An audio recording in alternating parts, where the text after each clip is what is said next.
Hey guys, we are back once again with Mason Greenblatt. Hey guys. Welcome, little bear.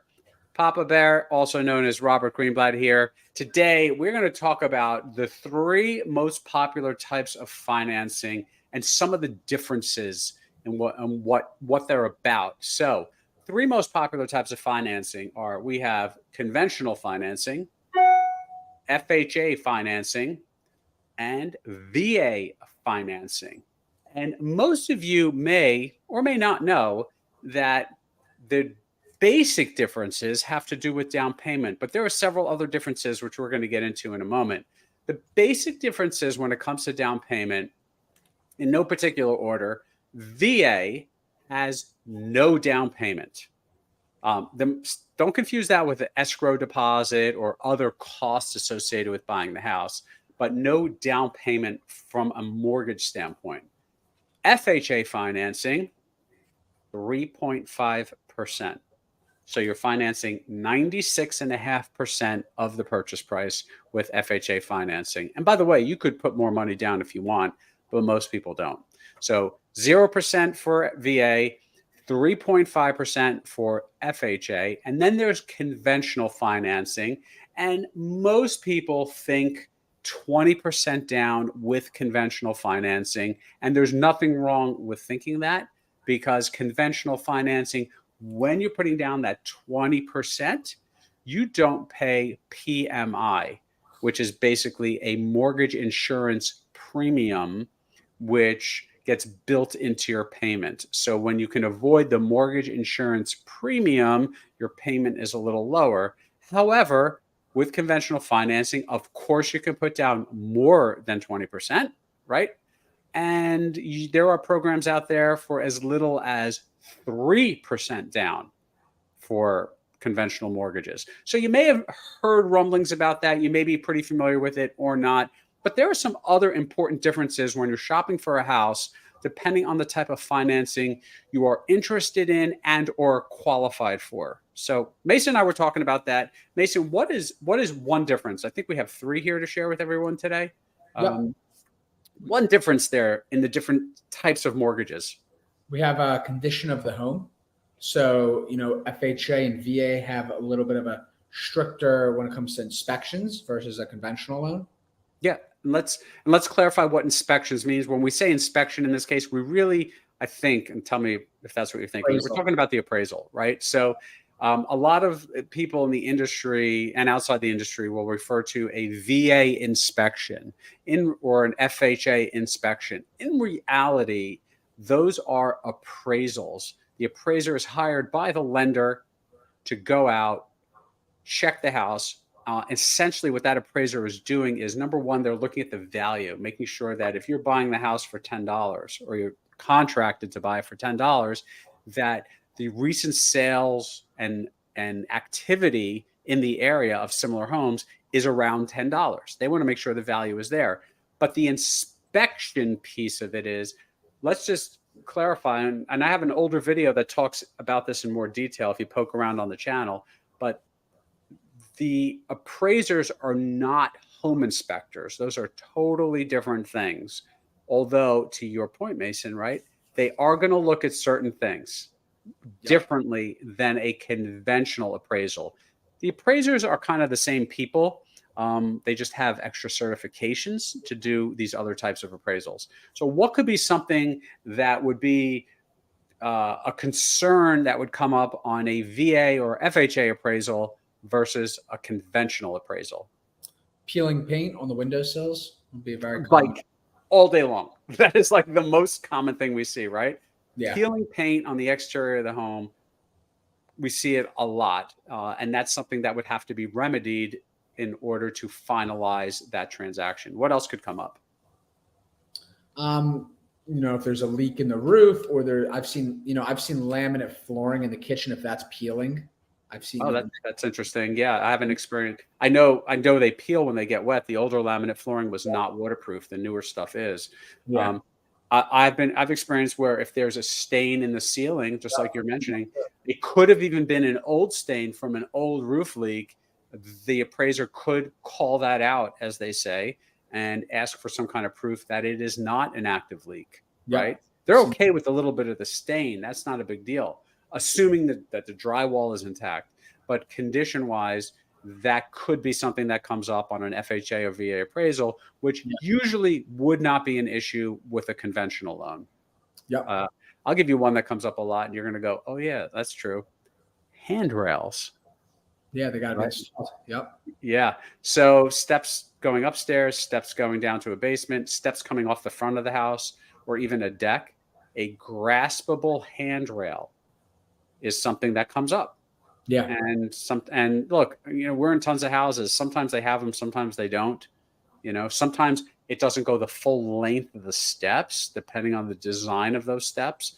But that could be something that gets called out, and they expect it to be repaired. Oh, I actually had one. I had one that had a front porch on it, exterior front porch, like a covered front porch. And the height of that front porch required railings to be built all around for safety.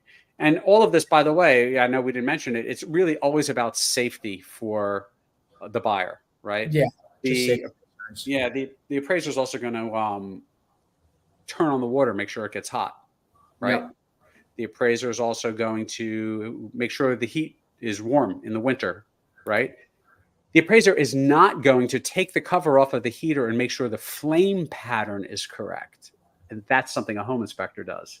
Yeah. Right. So that, they're not going to say that the heater is close to the end of its useful life. That's not a appraiser's job. Yeah. It's basically, does it work? Meaning, does it throw off heat? Right. The home inspector will tell us, oh, you know what? You better budget for a new heater. It's 15 years old and they last about 15 and a half years or whatever, Yeah. So that's a really important piece. So there could be things that come up in the appraisal regarding condition of the property. What other differences do we see, Mason, with the different types of loans? The public perception, so the competition between each loan. So depending on the price point, the area of interest, there's going to be competition, but it's also the public's perception of the types of loans. Yeah. So, and that's exactly right. And you guys are wondering, well, what does that mean? Well, they're all good loans.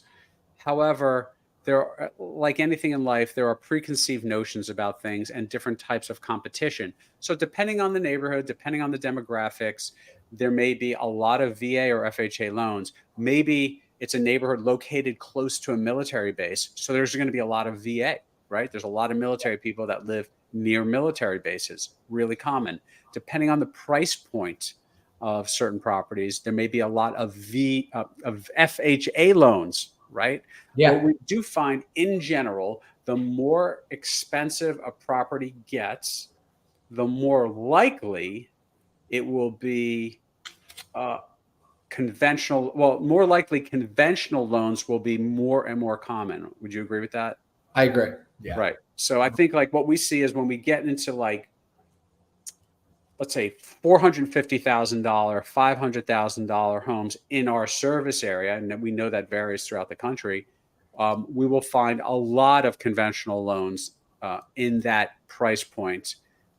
You can use an FHA or a VA loan, but then what's the public perception there? What happens then? They don't look at, the public perception is that the buyer's not putting down as much of a down. They're not putting as much percent down as the conventional loan, potentially. So, to a seller's mind, it might look as though they're a stronger buyer when you're putting 15 or 20% down versus 3.5%. Yeah, or 30% or 40%. Right. Yep. So not that there's anything wrong with an FHA or a VA loan. However, a perception could be, and we do see this, so we're not making this up, guys, is that a buyer using conventional financing is better financially qualified than a buyer using FHA or VA. And in actuality, that may or may not be true, right? For any given scenario, because every human is going to have their own unique financial situation. Yeah. However, it is a stereotype or a perception, and it's our job to try to overcome that. But sometimes it can be challenging to overcome that. But the more expensive the property, typically the more common it is for conventional financing to be the dominant type of financing, right? Yep. Yeah. What else do we have, Mason? The last one would just be depending on the neighborhood, the different approvals. Yeah. So there are definitely lots of nuances that are way too long of a list to get everything out in one video. But another thing to keep in mind, and it just happened this morning, is if you're shopping for a condo, then not all condo neighborhoods are FHA approved or VA approved. And there's two separate things, by the way. There seem to be, in general, more VA approved condo neighborhoods in our area than there are FHA approved. Now, most are approved for conventional financing, but in reality, not all. There are some neighborhoods that I've dealt with over the years that are in financial disarray. And sometimes when that happens, as a homeowners association, and you can kind of check out the homeowners association video that we talked about recently, that it can be challenging to get any kind of financing. Actually, I'll give you a real good example. I have a condo I'm helping a seller with right now under contract. The buyer's using conventional financing, 20% down, and our closing is now delayed because when the mortgage company reviewed the condominium questionnaire, which is part of the stuff that goes on in the background when they're processing a mortgage. There's so many things that happen in real estate that you as a buyer or seller just don't see. It just kind of happens. But when the questionnaire came back, they found out that the investor concentration, which means the number of condos in that neighborhood which are owned by investors, therefore rented, is past a certain percentage. So it becomes a riskier loan from the mortgage company's standpoint, and they're requiring a higher down payment from this buyer. And by the way, this buyer was also buying it as an investment property. Yeah. So that does come up a lot. And the extreme example is where sometimes, as I mentioned, the neighborhood is just, you can't get any kind of financing in it. So that kind of stuff happens. So, look, FHA and VA can be a little trickier sometimes, right? Versus they can be conventional. I'll tell you what, with condition, I'm thinking of years ago, I had a transaction I was personally involved in that even a conventional loan got flagged for repairs because the property which I was purchasing as an investment to renovate was in such bad shape that, if I recall correctly, the appraisal, which was for conventional financing, said that they had noticed some severe termite damage. And that is so rare for an appraiser to notice that, so rare. And they said, you got to fix that. Like, that's how bad that termite damage was. And I was like, well, I am going to fix it after I own it. And of course, the mortgage company said, well, that has to get done beforehand. So I don't remember the details, but somehow we got it worked out.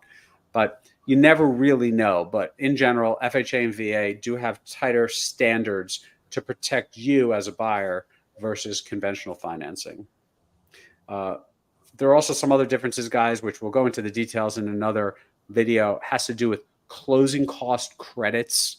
You've heard that term before. I have a video on this channel called closing cost buckets and what closing costs what they are. So I call it buckets of fees and escrows. But closing cost credits and how they're applied and what you can ask for, that's a whole different thing with FHA, VA, and conventional loans and how that works. I know I did a lot of talking on this one. Mason, what'd I miss? Nothing. So that's three things. So we have condition of home, we have the competition, which is the public perception, obviously, too. And then we have the neighborhood approvals. Those are the top three things. Let's leave it like that. Okay, cool. So FHA, VA, conventional, the three most common types of mortgages in this area. We did make a recent video as well about USDA loans. Check that video out. That's a really interesting one. No down payment on that one as well. That's a separate video. Yep. I think that's a wrap. Yep. Perfect. Thank you, Mr. Greenblatt. Thank you.